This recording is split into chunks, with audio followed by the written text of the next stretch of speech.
jadi kami hari ini melaporkan Ibu Yana, ibunya Hansen, dengan undang-undang ITE, ya, karena telah memberikan menyebarkan berita bohong dan fitnah yang menyatakan Miki dan Ibu Pamela telah melakukan laporan palsu, ya, ke Polda Metro. Padahal kenyataannya bahwa laporan yang dilakukan Miki pada tanggal 8 Februari itu bukan laporan palsu, ya. Laporan KDRT Miki sebagai istri, walaupun Miki belum ada nikah resmi, ya, atau tercatat dengan Hansen, tapi dalam undang-undang penghapusan kekerasan dalam rumah tangga, bahwa seseorang yang hidup berumah tangga satu atap, ya, dan sudah punya anak, ya, itu dilindungi oleh undang-undang penghapusan kekerasan dalam rumah tangga kalau dia mendapatkan kekerasan secara fisik. Sehingga tidak benar kalau dikatakan Miki telah membuat laporan palsu. Oke. Artinya laporan diterima sama pihak Polda, udah masuk dengan nomor laporan sendiri, udah terregistrasi. Nomor laporan belum, karena memang tadi ada beberapa yang harus kami lengkapi. Jadi besok kami akan kesini lagi. Tapi tadi sudah lapor sudah dibuat dan kami besok akan kesini lagi untuk melengkapinya. Artinya belum terregistrasi, ya, Bang? Ya. Apa aja sih, Bang, bukti-buktinya, Bang, yang sudah dikumpulkan? Ya, jadi bukti-bukti dalam laporan yang sudah dibuat pada tanggal 8 Februari itu sudah ada 3, ya, minimal alat bukti. Pertama saksi, keterangan saksi. Pertama saksi dari pelapor, ya, dalam hal Miki, dan juga saksi yang mengetahui kejadian, yaitu ibunya Hansen, ya, dan Ibu Pamela, ya, karena beberapa jam setelah kejadian mereka dihubungin oleh Miki. Yang kedua buktinya adalah visum, ya, ada bukti visum. Dan yang ketiga buktinya adalah alat KDRT-nya, yaitu pisau dan sapu lidi yang kemarin sudah diamankan dari TKP oleh penyidik Polda Metro Jaya. Ada sajam di situ berarti, Bang? Iya, jadi ada pisau, ya, pisau di kamar, karena ketika kejadian itu Miki sempat mengamankan barang bukti, ya, alat bukti kejahatan, yaitu pisau dan sapu lidi disimpan di dalam lemari, dan ketika kemarin olah TKP itu masih ada dan itu sudah diamankan oleh penyidik. Bang, tadi Abang ada bilang ada pisau sama sapu lidi dan itu sudah diamankan Miki. Miki, apa memang ada ancaman untuk sempat mau menghujam atau apa, seperti apa? Ada gerakan seperti apa? Ada gerakan yang sangat mengancam bagi saya biasa. Reaksi kamu saat itu? Saya sangat ketakutan lah, melindungi diri saya sendiri. Anak-anak saat itu melihat nggak? Anak-anak di situ pasti melihat, cuma mereka menutup mata mereka.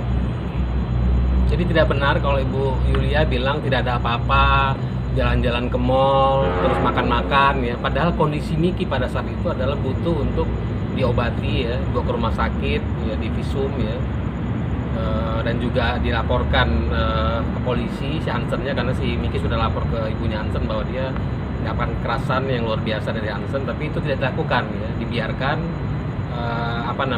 Bahkan diajak jalan-jalan, bukan diajak ke rumah sakit. Itu yang membuat sebenarnya kecewa, ya, dari pihak keluarga. Menyerang Miki, kan ini ibundanya secara nggak langsung menyerang Miki juga, kan?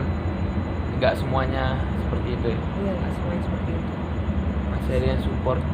Iya, semuanya masih baik lah. Hanya yang ini aja bikin saya cukup kaget juga sih. Kaget juga, ya? Hansen sendiri masih menghubungi Miki? Enggak. Sama sekali. Oke, tapi Miki tidak pernah menerima teror atau tekanan atau apapun, tidak pernah? Untuk sampai saat ini sih enggak ada sih. Iya, Tante, setelah kejadian ini ada nggak keluarga pihak seberang yang minta maaf atau komunikasi ke Tante gitu? Kalau yang ke saya sih nggak ada, ya, nggak ada yang minta maaf, tapi melalui Miki, ya, bilangnya saya minta maaf, ya, Miki, gitu. Seperti itu sih, minta maaf atas, ya, mamahnya itu, gitu, ya, mamahnya. Kalau mau itu silakan aja gitu, dilanjut gitu. Kayak mendukung, ya, seperti mendukung gitu. Minta maaf atas KDRT yang terjadi gitu? Ya, kejadian yang sampai Miki babak belur ini gitu. Berarti pihak keluarga mereka mendukung untuk terus melanjutkan kasus ini, ya?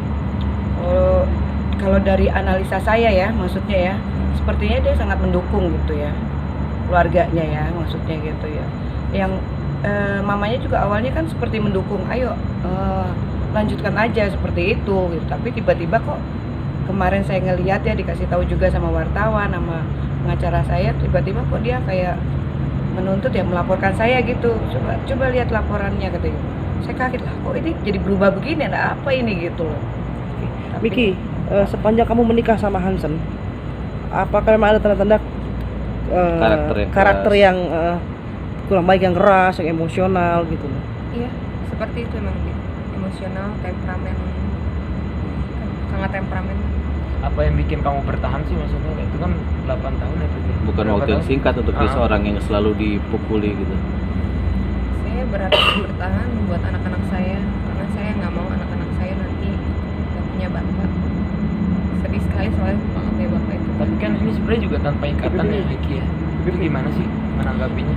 Ini kan sebenarnya tanpa ikatan, berarti kan berapa tahun? 8 tahun ya. Iya. Gimana?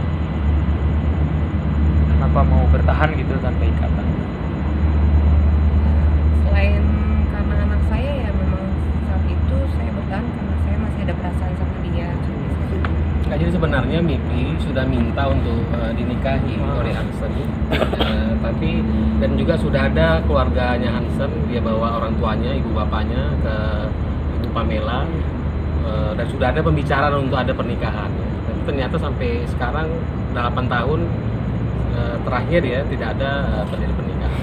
Jadi kalau dikatakan kumpul kebo ya Miki keberatan dikatakan sebagai kumpul kebo. Kenapa? Karena itu jelas di dalam keluarga besarnya Hansen, Miki diperkenalkan sebagai istrinya Hansen. Ketika si Chelsea Olivia melamar atau nikah pun, si Hansen ketika jalan ya di altar itu bersama Miki dan diumumkan adalah ini Hansen bersama istrinya gitu. Artinya kan itu, artinya itu diakui di lingkungan, di keluarga besar bahwa ini adalah suami istri. Memang belum ada ikatan resmi atau ada tercatat ya pernikahan ini. Siki, sifat keras itu juga terjadi pada anak-anak nggak sih, Miki? Ya, terjadi sama anak saya juga. Memang seperti apa sih perlakuannya sama anak-anak kalau anak-anak berbuat salah? Akan dibentak sama dia. Sampai dipukul nggak? Iya, paling parah. Dipukul sih pernah beberapa kali aja. Paling sering sih dibentak. Oke Bang, atas kejadian ini sekiranya dari pihak sana memang pada akhirnya mengakui dan memohon maaf, perdamaian segala macam, dari pihak Bagaimana sikap Abang dan dari Miki Miki dan